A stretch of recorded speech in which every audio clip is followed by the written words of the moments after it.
Welcome back to a new video on this channel, and on this occasion is the UAD Fairchild. If you like this, please like and subscribe. This channel is supported by viewers only. If you want to buy me a coffee to say thanks and help the channel keep going on, you can. You have links at the description for PayPal, YouTube thanks, and Patreon.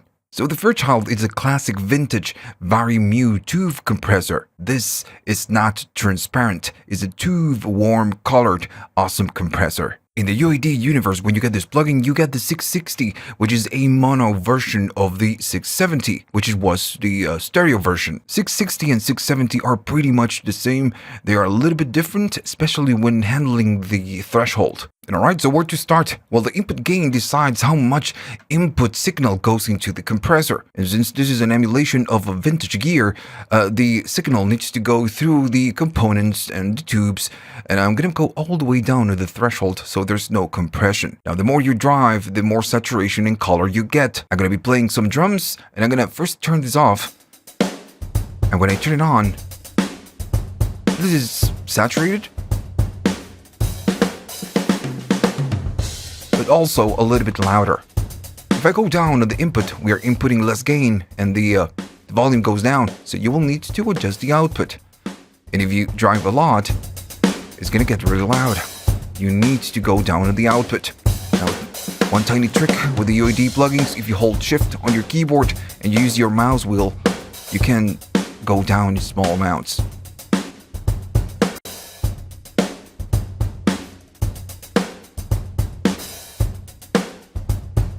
So you can use this compressor just to add color, right? Go all the way down to the threshold so there's no compression, but go all the way up on the input gain and maybe adjust your output to match the signal. But this is a compressor. What we want to do is to compress. Going up on the threshold will make it start compressing. So I'm going to be playing the drums. I'm going to keep it around there, and I'm going to keep going up on the threshold until we get something. If you go all the way up, it's going to go down the volume. We are overdoing it right now.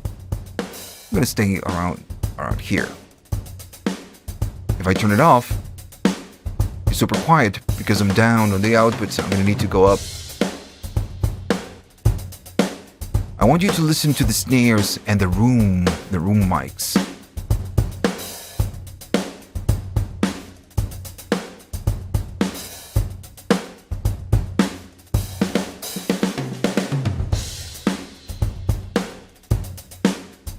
Alright. So by going up on the threshold, we can overdo it. Let's see, how it sounds. As I go up, it's overdoing it. Maybe I'm going to adjust the output. So we can hear that pump and breathing when we go up. And if that is what you want, well, you're going to get it. One cool feature that almost all the UAD compressors give you is the HR. This is the headroom. So if your signal is too hot or too quiet, just adjusting the headroom will have the compressor compress at low levels. So I'm going to be playing the drums. Right now it's at center. It's the default. So in this case, I need to drive the input in order to start compressing, and also I need to go really up on the threshold to start compressing. Now my signal, the drums I'm playing, are not super quiet, so the levels are fine. But the thing is that maybe I want the compressor to start compressing at this level, and not go all the way up on the threshold to have to compress. So you can make the headroom smaller, and by doing so, it will start compressing. It will react to that signal way earlier. If I go all the way down, it's nothing, but now just going to 1 or 2 is reacting.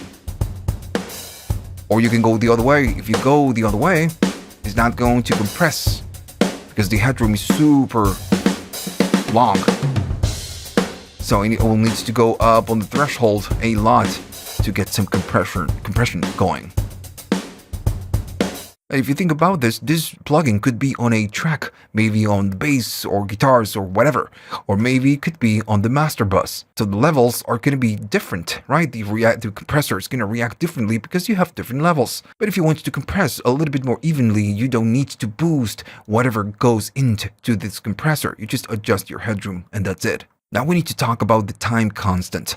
As you can see, you don't have an attack and a release. You have different profiles, and all of these profiles, they have different times for the attack and the release. Now, when we talk about attack times and old gear, usually very old compressors are just on this low side, but this compressor is not slow at all. If I go to the position number 1 and play the drums again, and I start compressing, I'm gonna overdo it so we can hear it. So the first position is going to be 200 microseconds, so it's really fast. And the release is going to be 300 milliseconds, which is fine. It's not super fast, it's just fine. So fast attack, super fast attack, and fast-ish release. Now we can hear that it's really reacting to the drums. Now I'm gonna go to position number 2, and number 2 is a little bit different. Now in the 2 we have the same fast attack, 200 microseconds. But the release is much slower, and we can hear less pump in comparison with the first one. It's less excited. Excited? Less excited. So, same fast attack as the number 1, but the release is much slower. We can see the needle struggling to go back. Now I'm gonna go to the number 3, and on the number 3, things change a little bit. 400 microseconds as for the attack and 2 seconds for the release. So it doubles the attack of the 1 and 2, and the release now it's super slow. We can see the needle right here. Now the position number 4, I'm gonna go to the number 4. It's really slow. It's 800 microseconds, which if you think about this, it's not super slow. It's still fast, but the thing is that the release it's 5 seconds. And 800 microseconds is the slowest attack that you can get with this compressor. But you know, we can see it. It's super slow release. 5 seconds. So it all depends on what you're trying to compress. If you want excitement from some drum room mics, well, maybe the number 1 is gonna get you there. Now, of course, I'm overdoing it, but no, we can, because it's super fast. So 1 is the choice. Now, if you're compressing maybe some acoustic guitars where you have a lot of peaks, well, then the number 1 is going to help you with that. If it's a smooth type of guitar, well, maybe 3 and 4, still fast attack, but you know, the release is going to be much slower. If you want to compress a bass, well, maybe I would go to the number 2 or the number 3. It always depends on the material with this compressor, which takes us to the special position numbers 5 and number 6. Position 5 is 200 microseconds. So we are back to fast attack.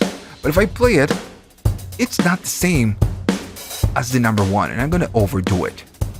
Go to 5. Oh, 5. Not the same.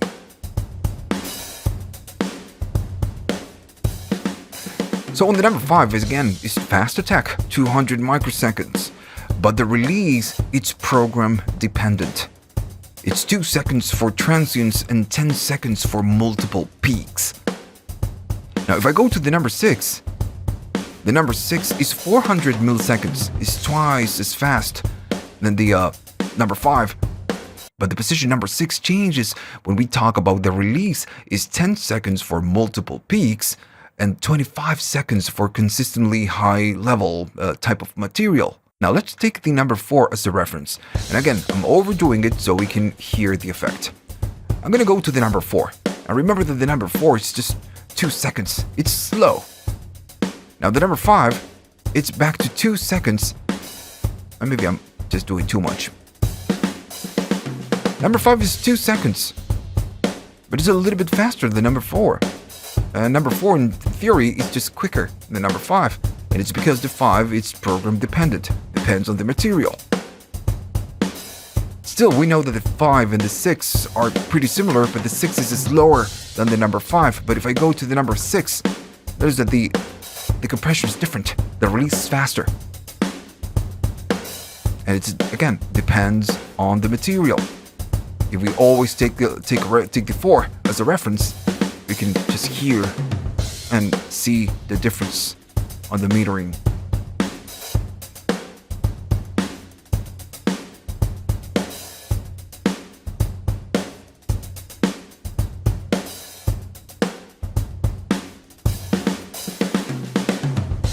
Now the 5 and the 6 are great for a drum bus, or maybe a master bus, or some vocals where you need some smooth type of compression. But again, it all depends on what you're trying to compress. Now then at the bottom you have your sidechain filter. If you don't know what this is going to chop, it's going to remove the low frequencies, and you can go up to 500 hertz. So if you're trying to compress something that has a lot of low frequencies and your compressor is going nuts because of the low frequencies, you just can remove them and have the compressor react to whatever is on top of whatever is you're doing right here. Now if I play the drums and I go all the way back and start compressing, I'm going to go hard so we can see this. So it's reacting mostly to the snares and the kick, and that's fine. If I keep going up, it's going to chop the low frequencies. So the compressor is going to work less hard because it's not reacting to the low energy.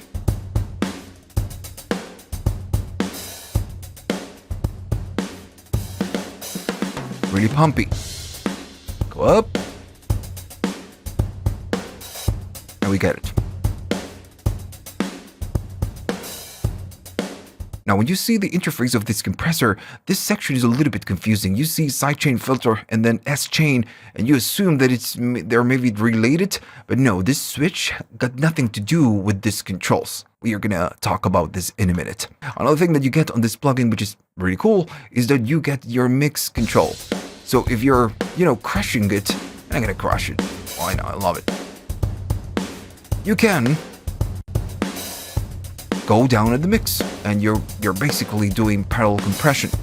So if it's maybe too much, I can dial it down. The compressor's compressing a lot, but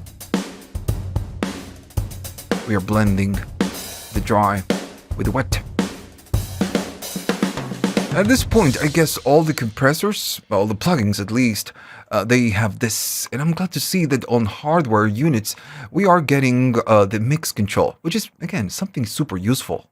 Now let's talk about the link, the unlink, the S-chain, and the controls. The S-chain is talking about the channels. This is a stereo compressor.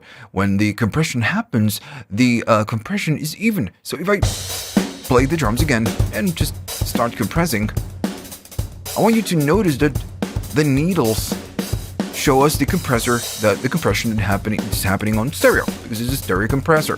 And they move very evenly. So they are just moving exactly the same.